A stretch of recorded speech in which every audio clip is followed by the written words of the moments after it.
Hi, ನಾನು Sudeesh from tech in Kannada. ಗಮನಿಸ್ತಾ ಇದ್ರೆ ಇವತ್ತು ನನ್ನ ಮುಂದೆ ರೆಡ್ಮಿ ಲ್ಯಾಪ್ಟಾಪ್ ಇರುವಂಥದ್ದು Redmi book 15 e learning edition ಅಂತ ಆಯ್ತಾ. ಮಕ್ಕಳಿಗೋಸ್ಕರ ಅಂದರೆ ನೀವೇನಾದ್ರು ಓದ್ತಾ ಇದ್ದೀರಾ, ಆನ್ಲೈನ್ ಕ್ಲಾಸ್ ಅಟೆಂಡ್ ಮಾಡೋದಕ್ಕೋಸ್ಕರನೇ ಅಂತ ಈ ಒಂದು ಎಡಿಷನ್ನ ಲಾಂಚ್ ಮಾಡಿರುವಂಥದ್ದು.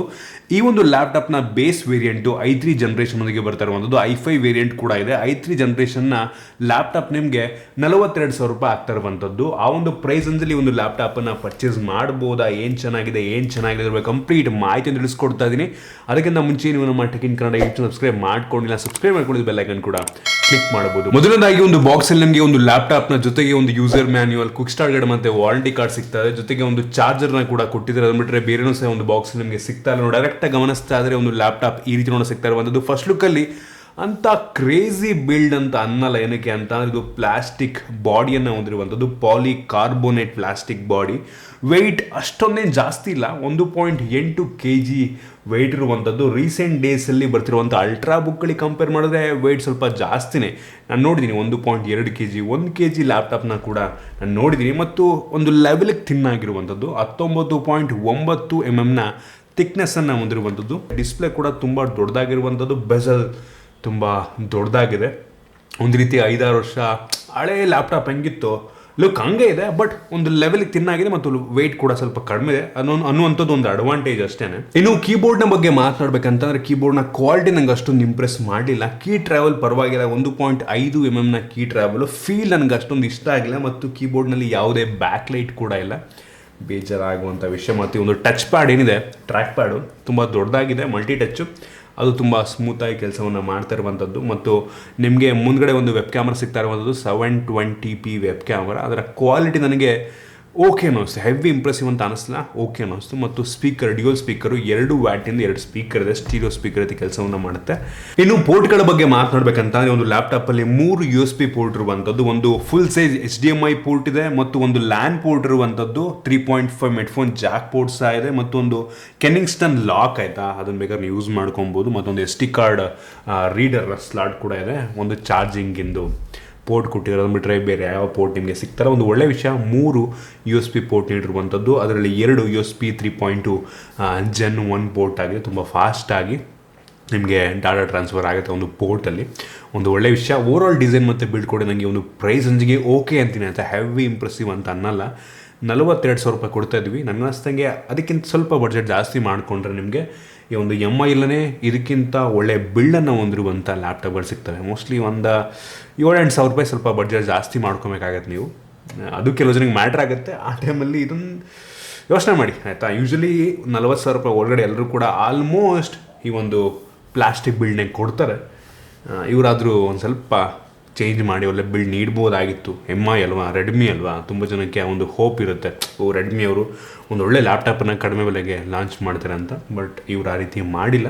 ಇನ್ನು ಡಿಸ್ಪ್ಲೇ ಬಗ್ಗೆ ಮಾತನಾಡಬೇಕಂತಂದರೆ ಒಂದು ಲ್ಯಾಪ್ಟಾಪ್ನಲ್ಲಿ 15.6 ಇಂಚಿನ ಫುಲ್ HD ರೆಸೊಲ್ಯೂಷನ್ ಹೊಂದಿರುವಂಥ ಡಿಸ್ಪ್ಲೇ ಇರುವಂಥದ್ದು, 60 ಹರ್ಟ್ಸ್ನ ರಿಫ್ರೆಶ್ ರೇಟನ್ನು ಹೊಂದಿರುವಂಥ ಡಿಸ್ಪ್ಲೇ ಕ್ಲಾರಿಟಿ ನನಗೆ ಓಕೆ ಅನ್ನಿಸ್ತು, ತುಂಬ ಇಂಪ್ರೆಸಿವ್ ಅಂತ ಅನ್ನಿಸ್ಲಿಲ್ಲ. ಪರವಾಗಿಲ್ಲ, ತುಂಬ ಬ್ರೈಟ್ ಆಗಿಲ್ಲ ಆಯಿತಾ. ಸ್ವಲ್ಪ ಬಿಸಿಲಿದೆ ಅಂತಂದರೆ ನಿಮಗೆ ಕಾಣದಿರೋ ರೀತಿ ಆಗ್ಬೋದು. ಒಳಗಡೆ ಇಂಡೋರ್ಲ್ ಅಂತ ಇದೆ ಅನ್ಸಲ್ಲ. ಕಲರ್ಸ್ ಒಂದು ಲೆವೆಲಿಗೆ ಪರವಾಗಿಲ್ಲ, ಇನ್ನೂ ಒಳ್ಳೆಯ ಡಿಸ್ಪ್ಲೇ ನೀಡ್ಬೋದಾಗಿತ್ತು ನನ್ನ ಅನ್ನಿಸ್ತಂಗೆ. ಇನ್ನು ಬೇಸಿಕ್ ಸ್ಪೆಸಿಫಿಕೇಶನ್ ಬಗ್ಗೆ ಮಾತನಾಡಬೇಕಂತಂದರೆ ಈ ಒಂದು ಲ್ಯಾಪ್ಟಾಪ್ನಲ್ಲಿ 8 GB ರ್ಯಾಮ್ ಇರುವಂಥದ್ದು, DDR4 ರ್ಯಾಮು, 3200 ಮೆಗಾಹರ್ಟ್ಸ್ನ ರ್ಯಾಮ್ ಇದಾಗಿದೆ, ಸೂಪರ್ ವಿಷಯ. ಮತ್ತು ಈ ಒಂದು ಲ್ಯಾಪ್ಟಾಪ್ನಲ್ಲಿ 2 ವೇರಿಯಂಟ್ ಸ್ಟೋರೇಜ್ ಸಿಗ್ತಾ ಇರುವಂಥದ್ದು, 256 GB ವೇರಿಯಂಟ್ ಕೂಡ ಇದೆ ಮತ್ತು 512 GB ವೇರಿಯಂಟ್ ಕೂಡ ಇರುವಂಥದ್ದು. ಆ ಒಂದು ರೀಡ್ ರೈಟ್ ಸ್ಪೀಡ್ ನನಗನ್ನಿಸ್ತಂಗೆ ಚೆನ್ನಾಗಿದೆ ಆಯಿತಾ. NVMe SSD ಆಗಿರೋದ್ರಿಂದ ತುಂಬ ಫಾಸ್ಟಾಗಿ ರೀಡು ರೈಟ್ ಆಗುತ್ತೆ. ಇನ್ನು ಪ್ರೋಸೆಸರ್ ಬಗ್ಗೆ ಮಾತನಾಡಬೇಕಂತಂದರೆ ಈ ಒಂದು ಲ್ಯಾಪ್ಟಾಪ್ನಲ್ಲಿ ಲೇಟೆಸ್ಟ್ i3 ಜನರೇಷನ್ ಪ್ರೋಸೆಸರ್ ಇರುವಂಥದ್ದು, ಮತ್ತು ಇಂಟೆಲಿಂದು UHD ಇಂಟಿಗ್ರೇಟೆಡ್ ಗ್ರಾಫಿಕ್ ಕೂಡ ಇದೆ. ಸೊ i3 ಪ್ರೋಸೆಸರ್ ಆಗಿರೋದ್ರಿಂದ ನಾವು ತುಂಬ ಹೆವಿ ಎಕ್ಸ್ಪೆಕ್ಟೇಷನ್ ಇಟ್ಕೊಳ್ಳೋದಕ್ಕಾಗಲ್ಲ. ಮತ್ತು ಬೇಸಿಕ್ ಗ್ರಾಫಿಕ್ಕು ನೀವು ಹೆವಿ ಗೇಮ್ಸನ್ನು ಆಡೋದಕ್ಕೊಂದು ಸಾಧ್ಯ ಇಲ್ಲ. ಒಂದು ಸಣ್ಣ ಗೇಮ್ಗಳನ್ನ ಆಡ್ಕೊಬೋದಾಯ್ತಾ. ನೀವು ಹೆವಿ GT ಅದನ್ನೆಲ್ಲ ಯೋಚನೆ ಮಾಡೋದಕ್ಕೆ ಹೋಗ್ಬೇಡಿ, ಅಷ್ಟು ದೊಡ್ಡ ಗೇಮ್ಗಳನ್ನ ಆಡೋದಕ್ಕಾಗಲ್ಲ. ಬೇಸಿಕ್ ಮಲ್ಟಿ ಟಾಸ್ಕ್ ಮಾಡೋದಕ್ಕೆ, ಆಲ್ಮೋಸ್ಟ್ ಪ್ರತಿಯೊಂದು ಟಾಸ್ಕ್ಗಳನ್ನು ಬೇಸಿಕ್ ಸಾಫ್ಟ್ವೇರ್ ಯೂಸ್ ಮಾಡೋದಕ್ಕೆ ತೊಂದರೆ ಇಲ್ಲ, ಆರಾಮಾಗಿ ಯೂಸ್ ಮಾಡ್ಕೊಬೋದು. ಕ್ರೋಮಲ್ಲಿ ಮಲ್ಟಿಪಲ್ ವಿಂಡೋಸ್ ಓಪನ್ ಮಾಡ್ಕೊಂಡು ಯೂಸ್ ಮಾಡ್ಬೋದು. ಆಫೀಸ್ ಕೆಲಸಕ್ಕೆಲ್ಲ ಏನು ತೊಂದರೆ ಆಗೋದಿಲ್ಲ.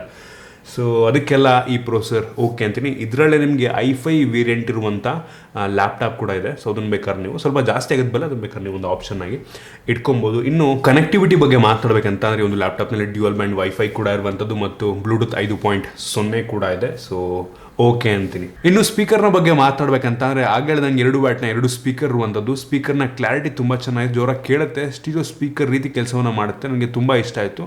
ಇಷ್ಟು ಒಳ್ಳೆಯ ಕ್ವಾಲಿಟಿನ ಎಕ್ಸ್ಪೆಕ್ಟ್ ಮಾಡಿರಲಿಲ್ಲ ಬರೀ 2 ವ್ಯಾಟ್ನ ಸ್ಪೀಕರಿಗೆ. ಇನ್ನು ಬ್ಯಾಟ್ರಿ ಬಗ್ಗೆ ಮಾತಾಡ್ಬೇಕಂತ, ನೀವು ಲ್ಯಾಪ್ಟಾಪ್ನಲ್ಲಿ 46 ವ್ಯಾಟ್ ಅವರ್ನ ಬ್ಯಾಟ್ರಿ ಇರುವಂಥದ್ದು. ಒಂದ್ಸಲ ಫುಲ್ ಚಾರ್ಜ್ ಮಾಡಿದ್ರೆ ಸುಮಾರು 10 ಗಂಟೆಗಳ ಬ್ಯಾಟ್ರಿ ಬ್ಯಾಕಪ್ ನೀಡುತ್ತೆ. ಅಂದರೆ ನೀವು ಹೆವಿ ಯೂಸ್ ಮಾಡಿದ್ರೆ 10 ಗಂಟೆ ನೀಡಲ್ಲ. ಒಂದು ಮಾಡ್ರೇಟ್ ಯೂಸ್ಗೆ, ಆಫೀಸ್ ವರ್ಕ್ ಅದು ಯೂಸ್ ಮಾಡಬೇಕಾದ್ರೆ ನೀವು ಒಂದು 10 ಗಂಟೆ ಬ್ಯಾಟ್ರಿ ಬ್ಯಾಕಪ್ ನೀಡುತ್ತೆ. 10 ಗಂಟೆ ಅಂತಂದರೆ ತುಂಬ ಒಳ್ಳೆಯ ವಿಷಯದಾಗಿರುವಂಥದ್ದು. ಮತ್ತು 50% ಚಾರ್ಜ್ ಆಗೋದಕ್ಕೆ ಕೇವಲ 33 ನಿಮಿಷ ಟೈಮ್ ತೊಗೊಳುತ್ತೆ. ಫಾಸ್ಟ್ ಚಾರ್ಜರ್ನ ಬಾಕ್ಸಲ್ಲಿ ನೀಡಿದ್ದಾರೆ. ಸೂಪರ್ ವಿಷಯ. ನೀವು ಆದರೆ ಕೇಳ್ಬೋದು, ಈ ಒಂದು ಲ್ಯಾಪ್ಟಾಪನ್ನು 42,000 ಪ್ರೈಸಲ್ಲಿ ಪರ್ಚೇಸ್ ಮಾಡ್ಬೋದಾ ಅಂತ. ನನಗನ್ಸುತ್ತೆ ಈ ಒಂದು ಲ್ಯಾಪ್ಟಾಪ್ನ ಸ್ಪೆಸಿಫಿಕೇಷನ್ ನಾನು ನೋಡಿದಂಗೆ 42,000 ರೂಪಾಯಿ ಬೆಲೆ ಏನಿದೆ ತುಂಬ ಒಳ್ಳೆಯ ಬೆಲೆ ಅಂತ ಅನ್ನಲ್ಲ. ನಿಮಗೆ ಬೇರೆ ಬ್ರ್ಯಾಂಡಲ್ಲಿ ಕೂಡ ನೀವು ಇದೇ ರೀತಿ ಒಂದು ಸ್ಪೆಸಿಫಿಕೇಷನ್ ಹೊಂದಿರುವಂಥ ಲ್ಯಾಪ್ಟಾಪ್ ತೊಗೊಂಡ್ರೆ ಆಲ್ಮೋಸ್ಟ್ ಪ್ರೈಸ್ ಇಷ್ಟೇ ಬರುತ್ತೆ. ಇವ್ರೇನು ಬೆಲೆ ತುಂಬ ಕಡಿಮೆ ಇಟ್ಟಿಲ್ಲ ರೆಡ್ಮಿ ಬ್ರ್ಯಾಂಡ್ ಅಂದ ತಕ್ಷಣ. ಸೊ ಬಿಲ್ಡ್ ಕ್ವಾಲಿಟಿ ಓಕೆ ಅಂತೀನಿ. ಬಟ್ ನನ್ನ ಅಭಿಪ್ರಾಯ ಏನಪ್ಪ ಅಂತಂದರೆ, ಮಕ್ಳಿಗೆ ಕೊಡ್ಸೋದ್ರೆ ಓಕೆ ಆಯಿತಾ, ಬಟ್ ಸ್ಟಿಲ್ ಮಕ್ಕಳಿಗೆ ಈ ಒಂದು ಲ್ಯಾಪ್ಟಾಪ್ ಎಷ್ಟು ವರ್ಷ ಯೂಸ್ ಆಗುತ್ತೆ ಅನ್ನೋದನ್ನು ನೀವು ಯೋಚನೆ ಮಾಡ್ಕೊಂಡು ತೊಗೊಳ್ಳಿ. ಏನಕ್ಕೆ ಸಡನ್ನಾಗಿ ಕಡಿಮೆ ದುಡ್ಡಿದೆ ಅಂತ ತೊಗೊಂಬಿಟ್ಟು ಆಮೇಲೆ ಅಪ್ಗ್ರೇಡ್ ಮಾಡೋದಕ್ಕಾಗಲ್ಲ ಲ್ಯಾಪ್ಟಾಪ್ಗಳನ್ನ ನಾವು. ಸೊ ನೆಕ್ಸ್ಟು ಮಕ್ಕಳು ದೊಡ್ಡವರಾಗ್ತಾರೆ, PUC ಇಂಜಿನಿಯರಿಂಗು, ಆ ಟೈಮಲ್ಲೂ ನಿಮ್ಮ ಲ್ಯಾಪ್ಟಾಪ್ ಯೂಸ್ ಆಗಬೇಕು ಅಂತ ಅಂದರೆ ಒಂದು ಒಳ್ಳೆಯ ಲ್ಯಾಪ್ಟಾಪ್ನ ಅಟ್ಲೀಸ್ಟ್ i5 ಒಂದು ಮಿಡ್ ರೇಂಜ್ ಲ್ಯಾಪ್ಟಾಪನ್ನು ತೊಗೊಂಡ್ರೆ ತುಂಬ ಒಳ್ಳೆಯದು ಅಂತ ನನಗೆ ಅನಿಸುತ್ತೆ. ಒಂದು 50,000 ಬಡ್ಜೆಟ್ ಇಟ್ಕೊಂಡು ಆ ಪ್ರೈಸಲ್ಲಿ i5 ಎಂದು ಲೇಟೆಸ್ಟ್ ಜನ್ರೇಷನ್ನು ಅಥವಾ Ryzen 5 ಎಂದು ಲೇಟೆಸ್ಟ್ ಜನ್ರೇಷನ್ ಪ್ರೋಸೆಸರ್ ಹೊಂದಿರುವಂಥ ಲ್ಯಾಪ್ಟಾಪ್ ತೊಗೊಂಡ್ರೆ ನನಗೆ ಅನ್ನಿಸ್ದಂಗೆ ತುಂಬ ಒಳ್ಳೆಯದು. ಇದು ನೀವು ಯೂಸ್ ಮಾಡ್ಬೋದು. ಮುಂದಿನ ಒಂದು ಕೆಲವು ವರ್ಷ 2-3 ವರ್ಷ ಆರಾಮಾಗಿ ವರ್ಕ್ ಆಗುತ್ತೆ. ಆಮೇಲೆ ನಿಮಗೆ ಸ್ಲೋ ಅನ್ಸೋಕ್ಕೆ ಶುರುವಾಗ್ಬೋದು. ಏನಕ್ಕೆ ಪ್ರತಿ ವರ್ಷ ಪ್ರತಿ ದಿನ ಈ ಒಂದು ಸಾಫ್ಟ್ವೇರ್ಗಳು ಅಪ್ಡೇಟ್ ಆಗ್ತಾನೆ ಇರ್ತವೆ. ಆದರೆ ನಿಮ್ಮ ಹಾರ್ಡ್ವೇರ್ ಅಪ್ಡೇಟ್ ಆಗಲ್ಲ.